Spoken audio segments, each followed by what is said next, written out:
Hi മക്കളെ, ഒരുപാട് കുട്ടികൾ എനിക്കിപ്പോൾ മെസ്സേജ് അയക്കുന്ന കാര്യമാണ്, സാർ എഞ്ചിനീയറിങ്ങിന് ഇപ്പോൾ സ്കോപ്പ് ഇല്ല എന്ന് ഉപ്പ പറയുന്നുണ്ട്, അമ്മാവൻ്റെ മോൻ പറയുന്നുണ്ട്, അപ്പോൾ എഞ്ചിനീയറിങ്ങിന് പോകണോ, എന്താ സാർ അഭിപ്രായം എന്നൊക്കെ പറഞ്ഞിട്ട്. ആദ്യമായിട്ട് എനിക്ക് നിങ്ങളോട് പറയാനുള്ളത്, എഞ്ചിനീയറിങ്ങിന് സ്കോപ്പ് ഉണ്ട് നിങ്ങളോട് ആരാ പറഞ്ഞെന്നുള്ളതാണ്. എടാ, എഞ്ചിനീയറിങ്ങിന് സ്കോപ്പൊന്നുമില്ല. എഞ്ചിനീയറിങ്ങിൻ്റെ ഒരു സ്റ്റാർ ഇട്ടിട്ട് വേണേൽ സ്കോപ്പ് ഉണ്ടെന്നോ. ഏത് സ്കോപ്പ് എന്നോ? അതായത് നിങ്ങൾ ഒന്നെങ്കിൽ NIT പഠിക്കുകയാണ്, അല്ലെങ്കിൽ നിങ്ങൾ IIT പഠിക്കുക, ഇതും അല്ലെങ്കിൽ കേരളത്തിലെ ഒരു ടോപ്പ് 5 കോളേജസിൽ നിന്നും നിങ്ങൾ BTech എടുത്താൽ മാത്രമേ എന്തുള്ളൂ, എഞ്ചിനീയറിങ്ങിന് സ്കോപ്പ് ഉള്ളൂ. ബാക്കി എവിടെ എടുത്താലും സ്കോപ്പില്ല. നിങ്ങൾ മനസ്സിലാക്കേണ്ട ഒരു കാര്യം എന്ന് പറഞ്ഞാൽ, കേരളത്തിലെ ഗവൺമെൻറ് അത് കീം എഴുതിയിട്ട് നിങ്ങൾക്ക് എത്ര സീറ്റ് ഉണ്ട് എഞ്ചിനീയറിങ്ങിന് അറിയോ? അപ്രോക്സിമേറ്റ്ലി 40,000 സീറ്റ് ഉണ്ട് കേരളത്തിൽ മാത്രം കീം എഴുതിയിട്ട് നിങ്ങൾക്ക് അഡ്മിഷൻ കിട്ടുന്നത്. ഇത് കൂടാതെ കേരളത്തിൻ്റെ പുറത്തുണ്ട് ലക്ഷക്കണക്കിന് എഞ്ചിനീയറിംഗ് സീറ്റുകൾ. അപ്പം അവിടെയൊക്കെ പഠിച്ചിറങ്ങുമ്പോൾ ആൾക്കാരെന്താണ്, ഇവരൊക്കെ എഞ്ചിനീയേഴ്സാണ്, അവർക്കൊന്നും ജോലി കിട്ടൂല. അപ്പം എഞ്ചിനീയറിംഗ് സ്കോപ്പില്ല. ഇതാണ് അതിൻ്റെ യാഥാർത്ഥ്യം. നിങ്ങൾ മനസ്സിലാക്കുക. അതായത് എഞ്ചിനീയറിങ്ങിന് സ്കോപ്പ് ഉണ്ടെന്നൊക്കെ നമ്മൾ പറയുമ്പോഴും അതെന്താണ്, ടോപ്പ് കോളേജസ് എന്നുള്ള എഞ്ചിനീയറിങ്ങിനാണ്. അപ്പോൾ അല്ലാത്ത ഇപ്പം നിങ്ങളൊക്കെ ഒരു കസിൻ ഉണ്ടാകും, ചിലപ്പോൾ തമിഴ്നാട് പോയിട്ട് എഞ്ചിനീയറിംഗ് എടുത്താൽ, വേറൊരാൾക്ക് ബാംഗ്ലൂർ പോയിട്ട് എടുത്താൽ, വേറൊരാൾ എന്തായിരിക്കും കേരളത്തിലെ ഏതെങ്കിലും പ്രൈവറ്റ് എഞ്ചിനീയറിംഗ് കോളേജിൽ നിന്ന് എടുത്തതായിരിക്കും. അപ്പം അവർക്കൊന്നും ജോലി ഇല്ലാതാവുമ്പോൾ മൊത്തത്തിൽ എന്താ സംഭവിക്കുക, എഞ്ചിനീയറിങ്ങിന് ജോലി ഇല്ല എന്നുള്ള സ്കോപ്പില്ല. ഇതാണ് അതിൻ്റെ ഒരു റിയാലിറ്റി. നിങ്ങൾ ആദ്യം എന്ത് ചെയ്യണം, മനസ്സിലാക്കണം. അതായത് മൊത്തം എഞ്ചിനീയേഴ്സിനെ എടുത്തിട്ട് അതിൽ എത്ര ആൾക്കാർ ജോലിക്ക് കയറിയെന്ന് വെച്ചാൽ കുറച്ച് ആൾക്കാരെ ഉണ്ടാവുള്ളൂ. പക്ഷേ ഇവരിലോ എല്ലാവരും ജോലിക്ക് കയറും. അപ്പം എഞ്ചിനീയറിംഗ് ഫീൽഡാണ്, സ്കോപ്പ് ഉണ്ടെങ്കിൽ ഫസ്റ്റ് ഇമ്പോർട്ടൻസ് കോളേജാണ്. അത് എന്തുകൊണ്ടാണെന്ന് കൂടി ഞാൻ പറഞ്ഞുതരാം. എടാ, ഞാൻ NIT പഠിച്ചത്. NIT പഠിച്ചിട്ട് ആ 4 വർഷം കാര്യമായിട്ട് ഒന്നും ഞാൻ പഠിച്ചിട്ടില്ല. ഹോണസ്റ്റ്ലി മാക്സിമം ഒരു 15 to 20 മണിക്കൂറാണ് 4 വർഷം ഞാൻ എൻ്റെ അക്കാഡമിക്സിന് സ്പെൻഡ് ചെയ്തത്. പക്ഷേ എനിക്ക് അപ്പോഴും എന്താണ്, നല്ല സാലറി ഇട്ടിട്ടുണ്ട്. ഇന്നത്തെ ഇതിൽ നോക്കണ ഒരു 1.5 ലക്ഷം രൂപയ്ക്ക് ഇന്ന് എന്തുണ്ടാവും, മന്ത്ലി സാലറി ഉണ്ടാവും. അപ്പം നിങ്ങൾ നിറച്ച് 4 വർഷം ഒന്നും പഠിക്കാത്ത അജാസിന് എന്തിനാ അവരെന്ത് ചെയ്തു, നല്ല ജോലി കൊടുത്തു, നല്ല സാലറി ഉള്ള ജോലി കൊടുത്തു എന്ന് വെച്ചാൽ അവരപ്പോൾ കരുതുന്നത് ഈ ചങ്ങായി എന്താണ് 10-15 ലക്ഷം കുട്ടികൾ എഴുതിയ JEE അത്യാവശ്യം കുഴപ്പമില്ലാത്ത റാങ്ക് വാങ്ങിയിട്ടുണ്ടെന്ന്. അതാണ് അതിൻ്റെ ബേസിക് ലോജിക്ക്. നിങ്ങൾ ഏത് NIT ഏത് IIT പോയ ആൾക്കാരും ഒരുപാട് സമയമൊന്നും അവർ പഠിക്കാറില്ല. എന്ന് മാത്രം ഭയങ്കര ലേറ്റസ്റ്റ് ഇന്നോവേറ്റീവ് സിലബസ് ഒന്നല്ല അവിടെ ഉണ്ടാവുള്ളൂ. പക്ഷെ അവർക്ക് കൃത്യമായിട്ട് അറിയാതെ ഇവന് കുറച്ച് ട്രെയിനിങ് ഒക്കെ പഠിത്തു കഴിഞ്ഞാൽ ഇവൻ നല്ല ഉഷാറാവും. ചരിത്രം അതാണ് പറയുന്നത്. അതുകൊണ്ടാണ് NIT ക്യാമ്പസ് പ്ലേസ്മെന്റിനായിട്ട് NIT IIT ഈ പറയുന്ന ടോപ്പ് 5 കോളേജസിലൊക്കെ കമ്പനികൾ വരുന്നത്. നിങ്ങൾക്ക് അതിൻ്റെ ലോജിക്ക് മനസ്സിലായില്ലേ? അപ്പോൾ അവിടെയാണ് ഇതിൻ്റെ പാർട്ട്. അത് engineering is not about the course, the branch, the stream you are taking.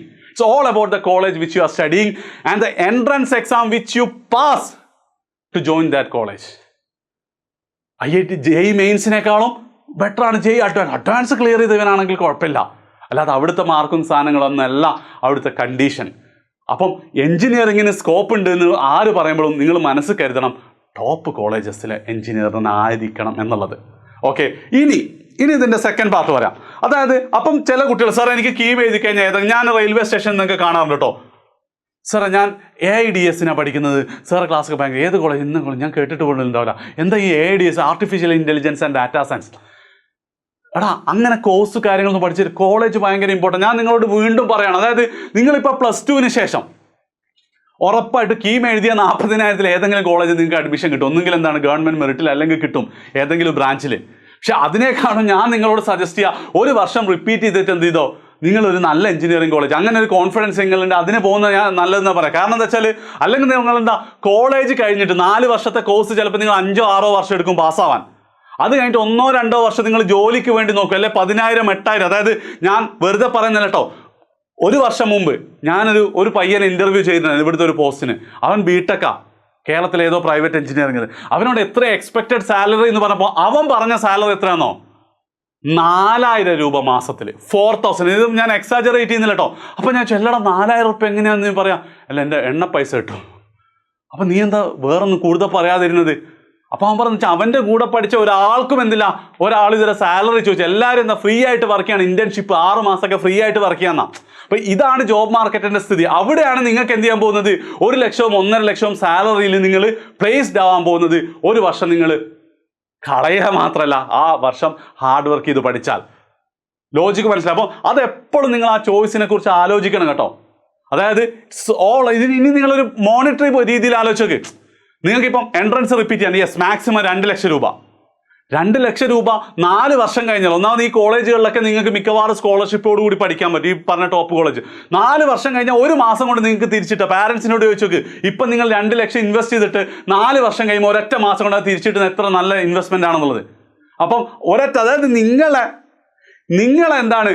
നിങ്ങളെ റിപ്പീറ്റ് ചെയ്യുന്നില്ല അല്ലെങ്കിൽ നല്ല കോളേജിൽ നിന്നും തടയുന്ന ഒരൊറ്റ കാര്യം നിങ്ങളുടെ മൈൻഡ് സെറ്റ് മാത്രമാണ്. ശരിക്ക് എന്നെ കൊണ്ട് പറ്റൂല, എനിക്ക് ഹാർഡ് വർക്ക്, അതാണെങ്കിൽ നിങ്ങൾ വരണ്ട.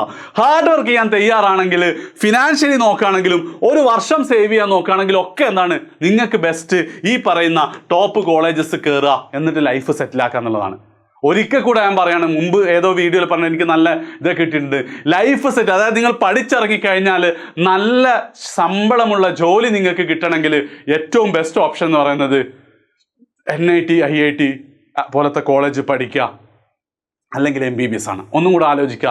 നിങ്ങളുടെ എതിരഭിപ്രായങ്ങളും കമൻറ്റുകളൊക്കെ നിങ്ങൾ ഷെയർ ചെയ്യുക ബാക്കി ഫ്രണ്ട്സ്. കാരണം ഒരുപാട് ആൾക്കാർ എന്ത് ചെയ്യും, എഞ്ചിനീയറിംഗ്, ആ നാട്ടുകാരോട് പറയാൻ എഞ്ചിനീയറിങ്ങിനെ പഠിക്കുന്ന പ്രൈവറ്റ് കോളേജിലൊക്കെ പോകും. അല്ലെങ്കിൽ തന്നെ താഴെ റേറ്റിംഗുള്ള ഗവൺമെൻറ് പോകരുത്. അവർക്ക് നിങ്ങൾ ഇത് എന്തായാലും വീഡിയോ ഷെയർ ചെയ്ത് കൊടുക്കാം. അപ്പം ബൈ.